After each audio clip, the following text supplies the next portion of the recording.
Neil Haley, show me excited to welcome to the program. First, my co-host, Paul Hollis, author of the Hollow Man series. He is the owner of Hollow Man Publishing and American Made VA. Paul, how are you? I know you're excited about our guest. Absolutely. We have our friend back, Bill Nelson, and he's just released a book at the end of January, so maybe a month ago, and he's going to really tell us about some of the insides and experiences he's had with the cartel. Bill, Well, thanks for stopping by, man. I want to tell you, congratulations. I've been looking at all of the different feedback you're getting from Facebook, not just your Amazon reviews, but so many people on your Facebook that have read the book and enjoyed it. Yeah, well, thanks for having me, guys. Always great to stop in here and chat with you guys. Yeah, the feedback is all really positive. I'm really happy with that. I'm glad people are enjoying the book. And so I think Neil, you wanted to talk a little bit about some of the actual Cartel. So let's talk about exposure it. I've Yeah. had to. So one of the characters in the book is based on an actual cartel guy Oh, wow. that I knew, and so I got to be a little bit sensitive about how I say this. I doubt he'll ever see it, but you never know. Oh, you Uh, never know. This ends up becoming an Amazon show or something like that. All your fans are going to go back and find you. yeah, Like well, I when mean, before Bill Nelson became a superstar. But go I, ahead. I changed the names of the guilty to protect the innocent. But anyway, um, I knew a guy that was from the border, and I met him in Miami, and he was there to buy a boat, and I knew both parties. Actually introduced them inadvertently.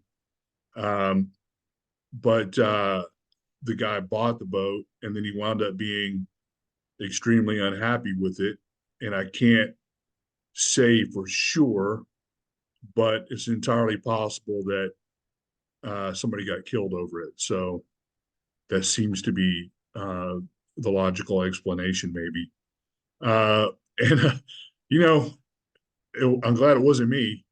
Uh, but I mean, here in Texas and South Texas, you go down to the border, you go to Corpus Christi here in Houston. You know, like for example, one of the things we're finding out is that the cartels are getting containers of people and drugs and all kinds of contraband moved into the country via the port of Houston on container ships.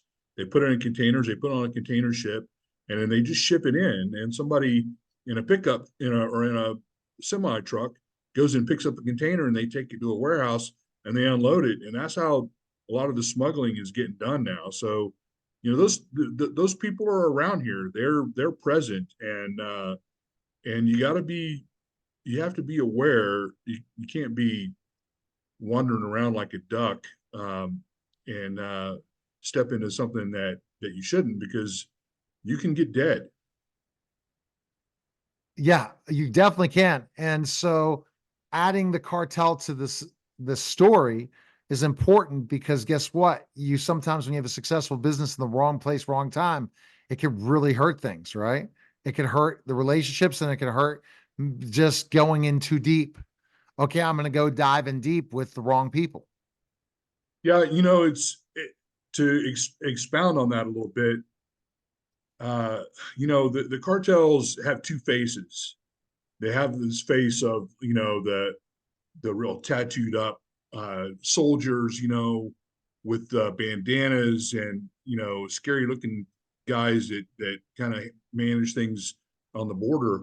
But in the cities here in the states, they present themselves as lawyers, as CPAs, they appearing to be very legitimate business people, and but they're not. They're actually handlers for the cartels. Wow. Oh, goodness gracious. And because of why the big business, right? There's big business on the water, right? Well, so there's two ways into America, right? Either overland or by sea, right? And and they're smart enough to understand that you can't limit yourself to just one of those opportunities. You have to be taking advantage of, overland routes and over the sea. And the Gulf Cartel, which is mentioned in the book, specifically set out to control the sea routes across the Gulf of Mexico. And the Gulf of Mexico is roughly 1,500 miles of open ocean, with Mexico on one side and America on the other, and it it creates a lot of opportunity for traffic. Totally does. Yeah. And then that means wherever there's traffic, there's illegal operations going on as well. Absolutely. Well, I mean, that is what the traffic is. It's trafficking illegal things, illegal, people and drugs and Mhm. weapons. And, there's, another thing that people don't realize is, I'm a Second Amendment guy for sure, but we ought to figure out how to clamp down on the amount of guns that are being smuggled out of the United States to Mexico, to the cartels. And so, they're using guns on us that they buy from us. And we're buying drugs from them to give them money to buy the guns that they use on us, right? It's an ugly, it's a real mess. And it's timely that we're having this discussion right now, because, it's a lot of what the American people are trying to figure out, trying to figure out what to do about the border. And I think it's helpful to shine a light on what the issues actually are.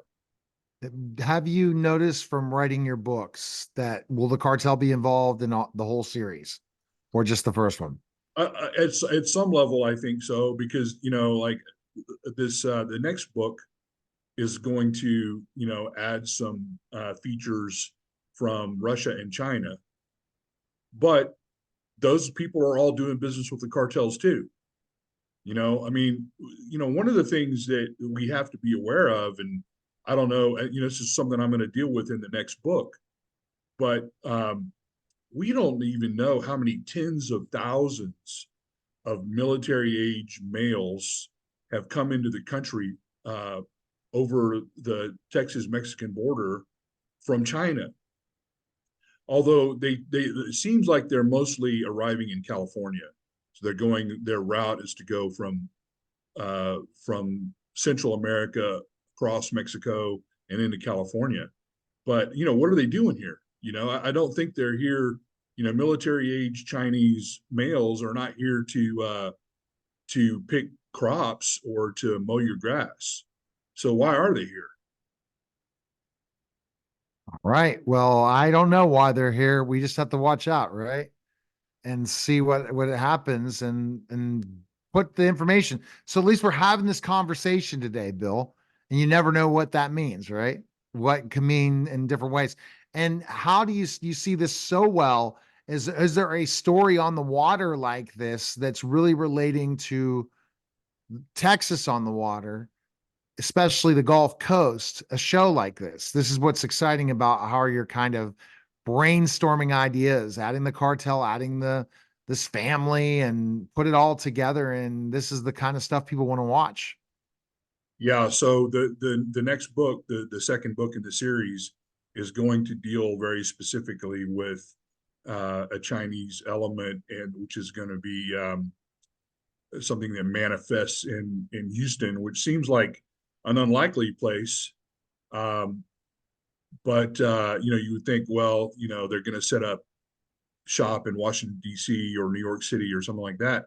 But there's an embassy.